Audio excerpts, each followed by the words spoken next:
সেদিন সেই অবিশ্বাস্য অভিজ্ঞতায় আমরা সবাই যেমন বিস্মিত হয়েছিলাম, তেমনি আনন্দে চোখে জল এসেছিল। নমস্কার। কৈবল্যধামের গুরু শ্রী শ্রী রাম ঠাকুর ডক্টর অনুপ ঘোষালের লেখা থেকে আজকের নিবেদন।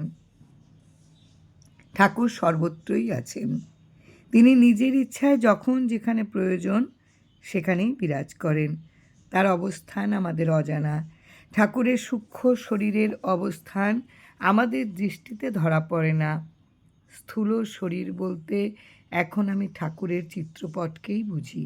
যদিও এটা আমার ব্যক্তিগত অনুভূতি, আমি সাধারণ মানুষ, তাই শয়নে স্বপনে জাগরণে যখনই ঠাকুরকে তার চিত্রপটে দেখি তখনই মনটা আনন্দে ভরে ওঠে।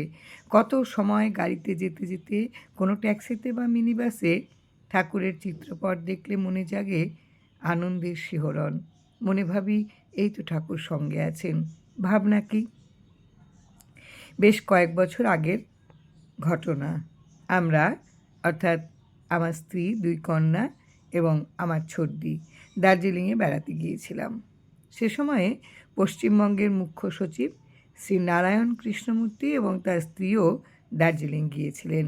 যে সময়কার কথা বলছি তখন আমার 2 কন্যা অনুপমা ও দেবযানীর খুব অল্প বয়স, তাই পাহাড়ি পথে অচেনা দেশে যাওয়ার সময় একটু চিন্তা হয়েছিল। তবু চীন দেশের সীমানা, পাহাড়ের কোলে অবস্থিত সিকিমের প্রাকৃতিক সৌন্দর্য উপভোগ করার প্রবল বাসনা কি ছাড়া যায়? তাই গুরুর নাম নিয়ে সকাল 10টায় দার্জিলিং থেকে রওনা দিলাম। গাড়ি চালাচ্ছিল নেপালি ড্রাইভার, তার সঙ্গে জিপের সামনের সিটে আরও 2 জন সাকরেদ। আঁকা বাঁকা পাহাড়ি পথে যতই গাড়ি এগুচ্ছিল ততই পাশের প্রাকৃতিক দৃশ্য দেখতে দেখতে মুগ্ধ হচ্ছিলাম।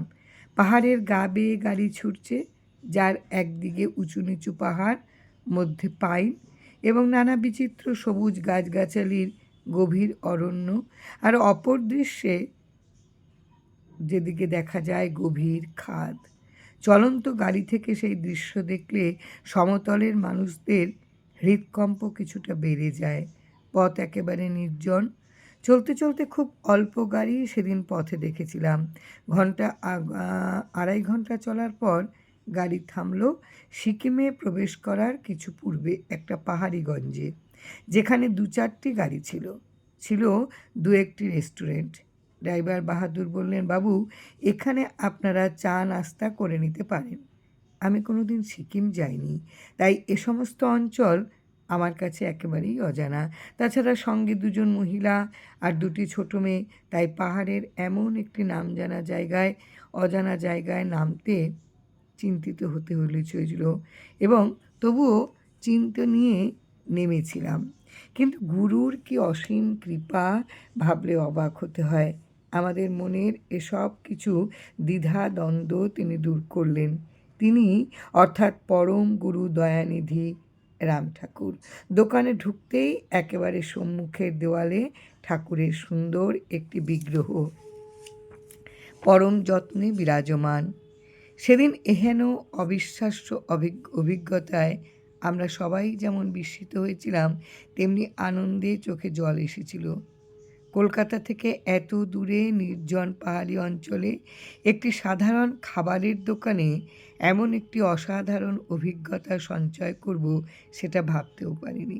আসাম, আগরতলা বা নর্থ বেঙ্গলে ঠাকুরের অনেক ভক্ত আছেন জানি, কিন্তু সিকিমের মতন একটি দুর্গম অঞ্চলেও যে তারা কেউ থাকতে পারেন তেমনটা ভাবিনি।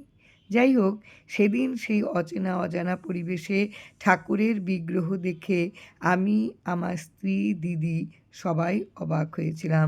দ্বিধাগ্রস্ত চিত্তে মনে পেয়েছিলাম অপরিমিত বল ভরসা। গুরু কৃপা হি কেবলম। জয় রাম, জয় রাম।